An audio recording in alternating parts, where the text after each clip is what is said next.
जय हिंद everyone, I welcome to you H2 study foundation YouTube channel पर। मैं विकास रंजन और आज की जो क्लास होने वाली है वो बेहद ही खूबसूरत सी क्लास है।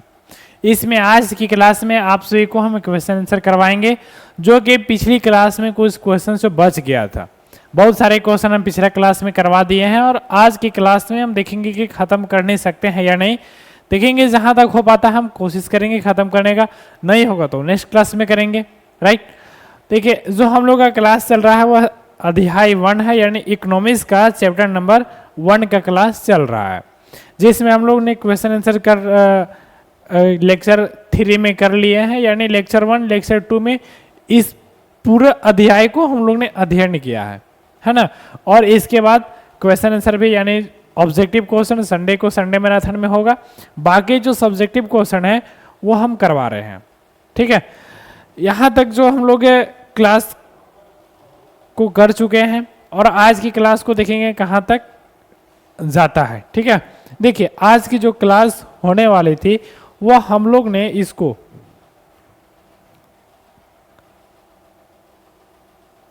यहाँ पर देखो, ये चीज बता दिए थे। विश्व बैंक विभिन्न वर्गों का वर्गीकरण करने के लिए किस प्रमुख मापदंड का प्रयोग करता है और इस मापदंड की अगर कोई है तो सीमाएं क्या है, यानी अगर कोई उसका सीमा है तो क्या सीमा है, इसको हम लोग करवा दिए हैं। और आज की जो क्लास हम लोग करेंगे और इस क्लास में आज जो कुछ हम लोग करने वाले हैं वो यहाँ से स्टार्ट होता है ना, यानी अब हम लोग का स्टार्ट होता है जो आज की क्लास में हम लोग को करना है, जिसमें देखिए हम लोग आज की क्लास में क्या करेंगे। तो आज की क्लास में हम लोग बेसिकली करेंगे वो क्वेश्चन आंसर, और जो दीर्घ क्वेश्चन आंसर जो ज़्यादा मार्क्स के 5 मार्क्स के आते हैं वैसे क्वेश्चंस को हम लोग करेंगे, और 1 मार्क्स के वाले आने वाले क्वेश्चंस को भी करेंगे। लेकिन इसमें देखो पहला क्वेश्चन से बोल रहा है, यानी क्वेश्चन नंबर आज का पहला है, लेकिन ऐसे क्वेश्चन नंबर 13 है। ठीक है, यहाँ बोल रहा है विकास मापने का UNDP का मापदंड किन पहलुओं में विश्व बैंक के मापदंड से अलग है। ये देखिए हम आप लोग को UNDP के बारे में पढ़ाए हैं। यहां पर देखिए ये चीज को हम बताए थे, मानव विकास रिपोर्ट ये बताए थे, BMI क्या होता है और इसको कैसे मापते हैं, ये चीज तो हम बताए थे, ये चीज क्लास में पढ़ा दिए हैं। राइट, तो आज यहाँ पर देखिए कि हम लोग किस प्रकार से मापता है और विश्व बैंक से ये जो मापदंड है वो अलग है, मापदंड से अलग है, किस पहलुओं में अलग है, इन सारी चीजों को हम यहाँ पर डिस्कस करेंगे, है ना। देखिए पहला जो यहाँ से स्टार्ट होता है, बोल रहा है विश्व बैंक का मापदंड सिर्फ आय पर आधारित है।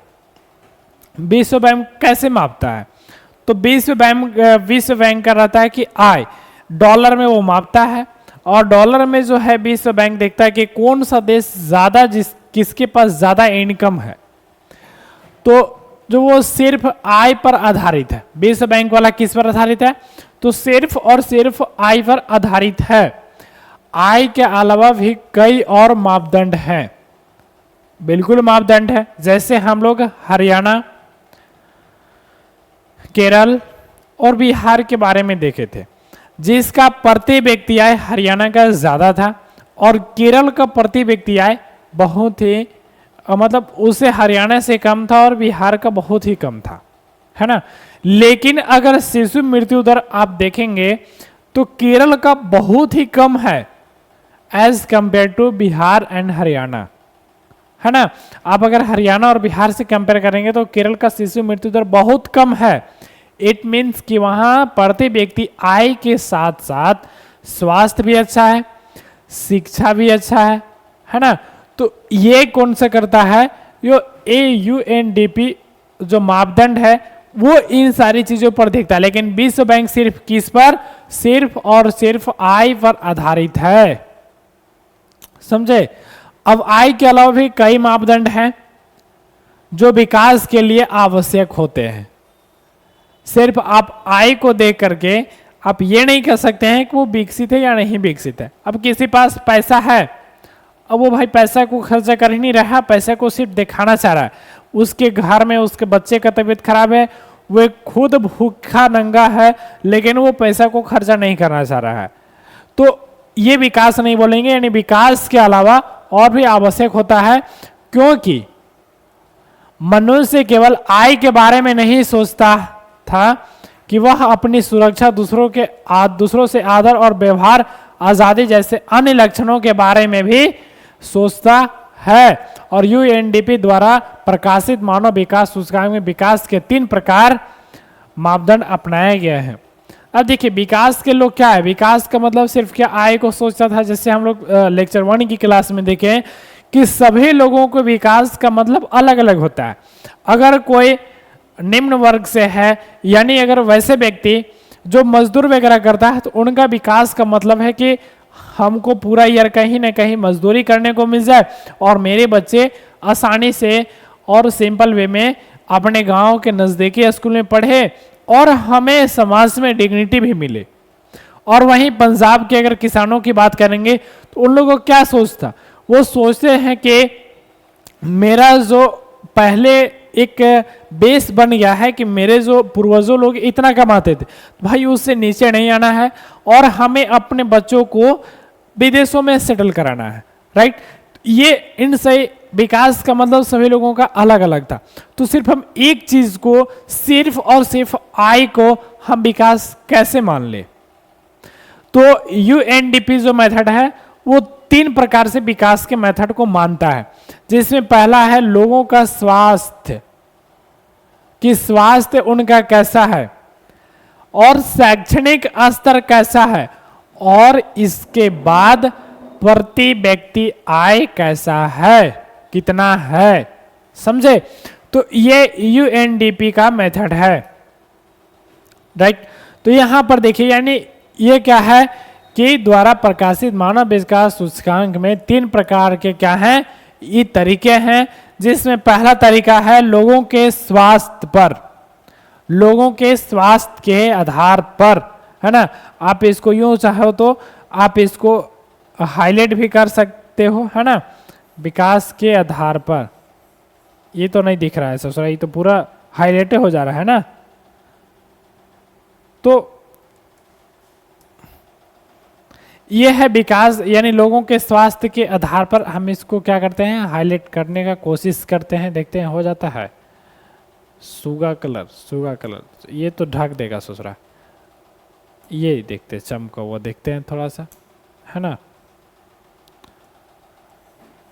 ये भी ढक दे रहा है।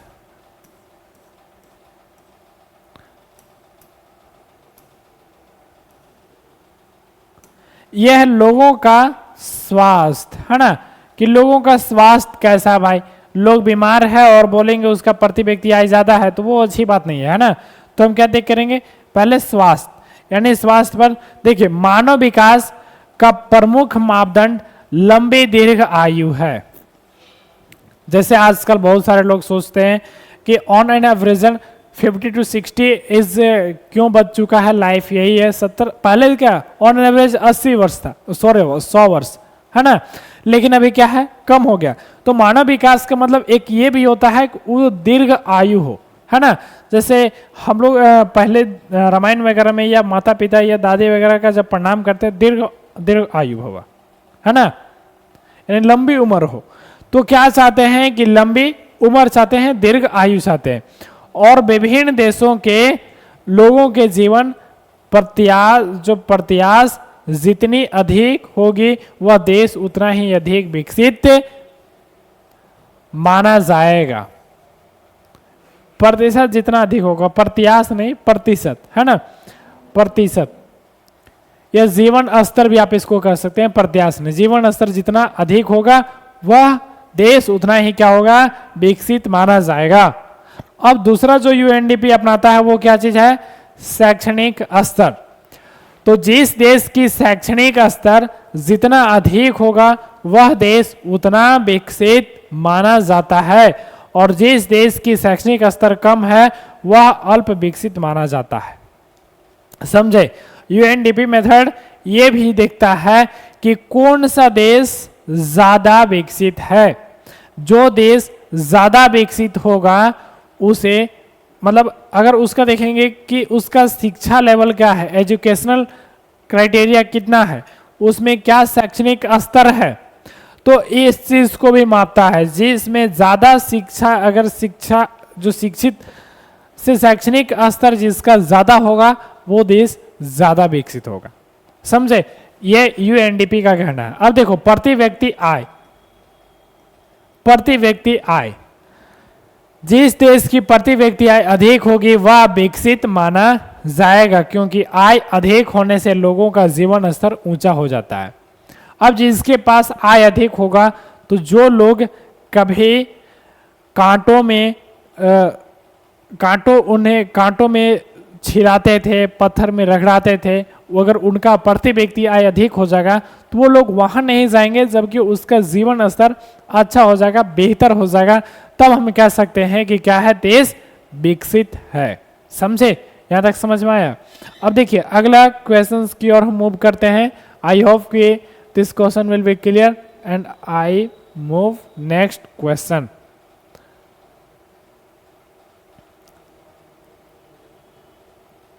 इसको थोड़ा सा जूम करते हैं, राइट, थोड़ा सा जूम, है ना। अब देखिए यहां पर ये जो बोल रहा है अगला क्वेश्चन क्या है, तो प्रति व्यक्ति आय कम होने पर भी केरल का मानव विकास क्रमांक हरियाणा से ऊंचा है, इसलिए प्रति व्यक्ति आय उपयोगी बिल्कुल नहीं है और राज्यों की तुलना के लिए इसका उपयोग नहीं करना चाहिए। क्या आप सहमत हैं? चर्चा कीजिए। ये क्वेश्चन 5 नंबर में पूछा जाता है दोस्तों। आप इस क्वेश्चन को देखेंगे ध्यान से, है ना।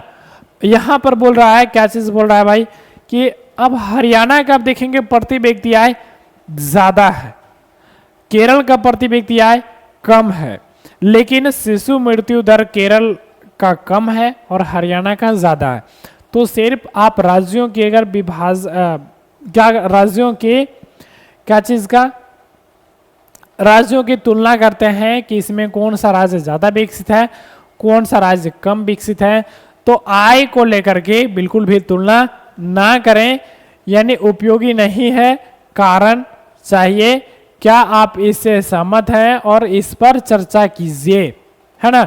आप यदि यूएनडीपी मेथड से सहमत हैं तो आप इसको नहीं बोलेंगे, है ना, और नहीं बोलेंगे तो भाई इस पर चर्चा कीजिए। तो देखिए यहां पर बोल रहा है, अब यहां पर इसका आंसर स्टार्ट करते हैं। इसमें हरियाणा की तुलना में केरल में लोगों की आय कम है। ये सब बुक वाला है, जो समझा है बुक को वो इजीली लिख सकता है। यानी हरियाणा का क्या है, हरियाणा की तुलना में केरल की आय कम है, तथापि हरियाणा की तुलना में केरल स्वास्थ्य और शिक्षा दोनों के मामले में क्या है, अधिक विकसित है। इसलिए प्रति व्यक्ति आय कम होने के बावजूद राज्य में बेहतर विकास और स्वास्थ्य सुविधाएं उपलब्ध है। इससे पता चलता है कि किसी भी क्षेत्र के समग्र विकास को मापने के लिए प्रति व्यक्ति आय अकेले उपयोगी नहीं है। प्रति व्यक्ति आय में सुधार सुरक्षित स्वास्थ्य और शैक्षणिक सुविधाओं के लिए धन प्रदान करता है, लेकिन ऐसे बहुत से मामले हैं जहां लोग अच्छी संपत्ति होने के बावजूद स्वास्थ्य शिक्षा पर ध्यान नहीं देते हैं।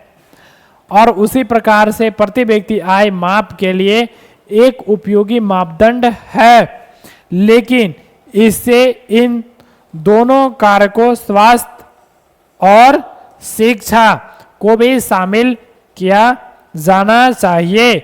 यूएनडीपी के अनुसार विकास को मापने के लिए 3 कारक प्रति व्यक्ति आय, स्वास्थ्य और क्या है, शिक्षा को ध्यान में रखा जाना चाहिए।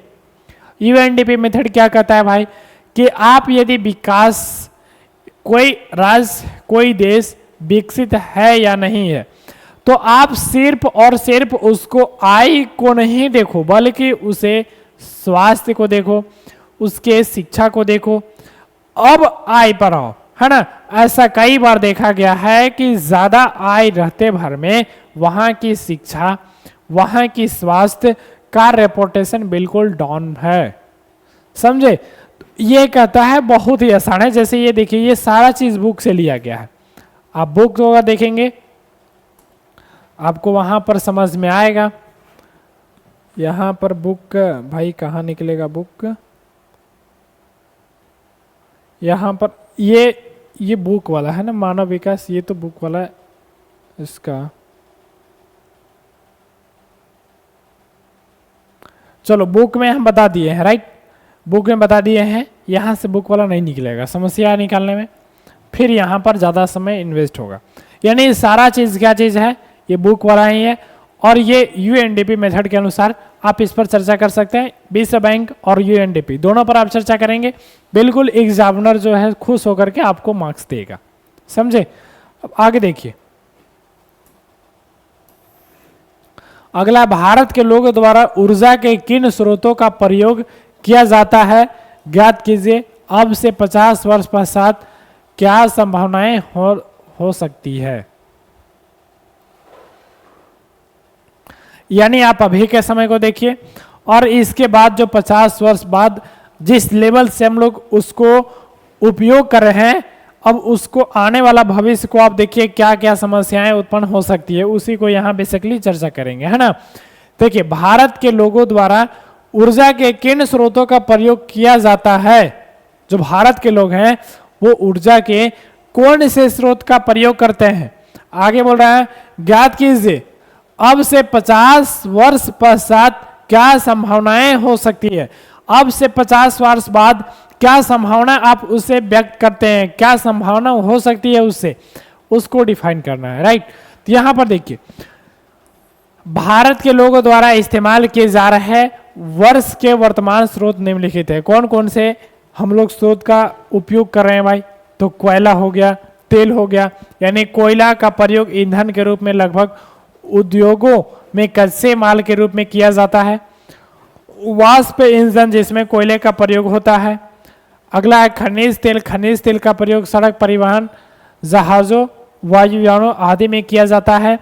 अब तेल को परिष्कृत करके डीजल, मिट्टी का तेल, पेट्रोल आदि प्रदान किया जाता है। अब तेल रहता है तो भाई उसको अलग अलग से परिष्कृत करते हैं, यानी उसको शुद्धिकरण करते हैं। इसके बाद पेट्रोल बनाते हैं, डीजल बनाते हैं, केरोसिन तेल बनाते हैं। ये क्या होता है, मेथड होता है। जैसे प्राकृतिक गैस हो गया, प्राकृतिक गैस का भी अब शक्ति के साधन के रूप में बहुत प्रयोग किया जाने लगा है। गैस को पाइपों के सहारे दूर दूर के स्थानों पर पहुंचाया जाता है। इससे अनेक औद्योगिक इकाइयां चल रही है। अब गैस के द्वारा क्या हो रहा है, शक्ति मतलब क्या चीज, शक्ति मतलब उद्योग वगैरह, यानी उसे परमाणु वगैरह ऊर्जा वगैरह का निर्माण कर रहे हैं, है ना। तो इससे क्या हो रहा है कि पाइपों द्वारा आप एक जगह से दूसरी जगह पहुंचा रहे हैं। क्या हो रहा है, पाइप द्वारा एक जगह से दूसरी जगह पहुंचा रहे हैं और इससे अनेक क्या है, औद्योगिक इकाइयां, जो उद्योग हैं, अनेक औद्योगिक इकाइयां चल रही है। अब अगला क्या है, जल विद्युत। अब जल विद्युत क्या है भाई, तो यह ऊर्जा का नवीनीकरणीय संसाधन और अनवीकरणीय संसाधन। आपने जियोग्राफी पर पूरा पढ़ा है इसको, है ना, लेकिन एक बार फिर से बताते हैं। नवीकरणीय संसाधन मतलब जिसको आप पुनः यूज में ला सकते हैं, है ना। अब तक ज्ञात सभी संसाधनों में यह सबसे सस्ता है और इसका प्रयोग घरों, दफ्तरों तथा औद्योगिक इकाइयों में बड़े पैमाने पर किया जाता है। यानी इसका भी प्रयोग किया जाता है वहां पर। क्या हो जाता है ये सब,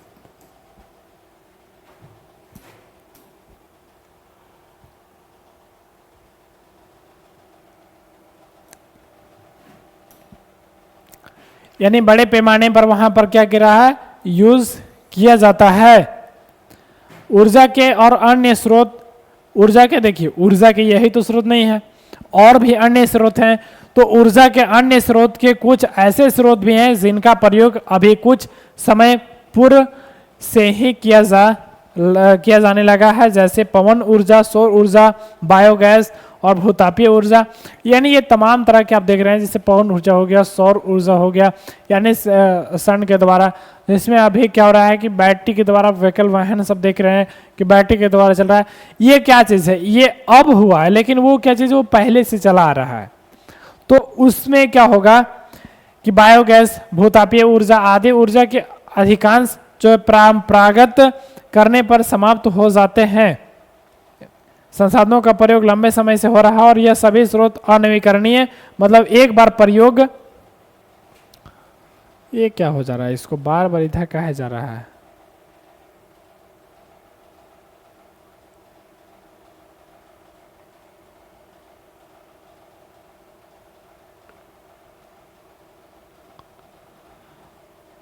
कैसे है तो अनवीकरणीय मतलब एक बार, अनवीकरणीय मतलब क्या चीज, एक बार आप प्रयोग करने पर समाप्त हो जाता है और इनकी पुनः पूर्ति संभव नहीं है। आने वाले 50 वर्षों में यह संसाधन यदि इसी तरह इस्तेमाल किया जाते रहा तो यह जल्दी समाप्त हो जाएगा।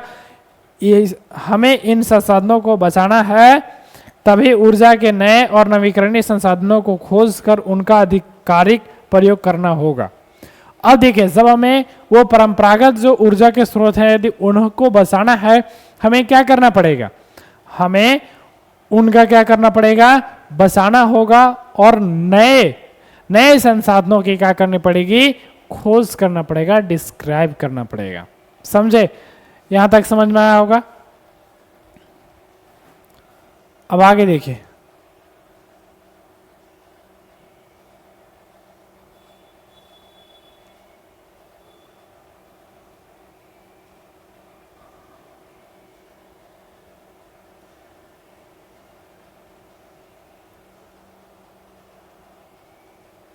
अब देखिए क्या चीज है, धार्यता का विषय विकास के लिए क्यों महत्वपूर्ण है। धार्यता का भी जो क्या चीज, धार्यता का विषय विकास के लिए क्यों महत्वपूर्ण है। अब देखिए, विकास का मतलब केवल वर्तमान को खुशहाल बनाना नहीं, बल्कि आने वाली पीढ़ियों के लिए एक बेहतर भविष्य बनाना भी है। अब धार्यता का मतलब होता है ऐसा विकास करना जो आने वाले कई वर्षों तक सतत चलता रहे। धार्यता मतलब क्या चीज, यानी देखिए विकास तो सभी लोगों का अनिवार्य है कि विकास सभी लोगों को करना है, लेकिन धार्यता विकास करना है भाई। धार्यता विकास क्या चीज, आप उसको सतत पोषणीय विकास भी कर सकते हैं, यानी एक ऐसा विकास जो सतत पोषणीय थोड़ा सा अलग हो जाता है। सतत पोषणीय मतलब संसाधनों का इक्वल बंटवारा होता है ना, लेकिन धार्यता मतलब वो नहीं है। धार्यता मतलब ऐसा विकास करना जो आने वाले कई वर्षों तक क्या सतत चलता रहे। यह तभी संभव होता है जब हम संसाधनों का दोहन करने के बजाय उनका विवेकपूर्ण इस्तेमाल करते हैं। और पिछली सदी में दुनिया की तेजी से औद्योगिकरण से अस्थायी विकास का मुद्दा उभरा है। यह महसूस किया जाता है कि बहुत अधिक विकास और औपनिवेशीकरण ने प्राकृतिक संसाधनों का बहुत शोधन किया है। यदि हमें उन्हें आर्थिक रूप से इस्तेमाल करते हैं तो विकास के लिए हमारे वर्तमान और भविष्य की जरूरतों को पूरा करने के लिए धरती में पर्याप्त संसाधन है। लेकिन यदि हम तेजी से आर्थिक विकास के लालच में उनका प्रयोग करते हैं तो हमारी दुनिया एक विशाल बर्बाद भूमि बन सकते हैं। जैसे देखिए यहाँ पर क्या हो रहा है कि लोग आर्थिक लालच, यानी उनका लालच हो गया है, संसाधनों को उनको बेचना ही है। अब पता नहीं वो अपने भविष्य को क्या दिखाना चाहते हैं, यानी वो सुख चैन से वो अपनी जिंदगी काटेंगे।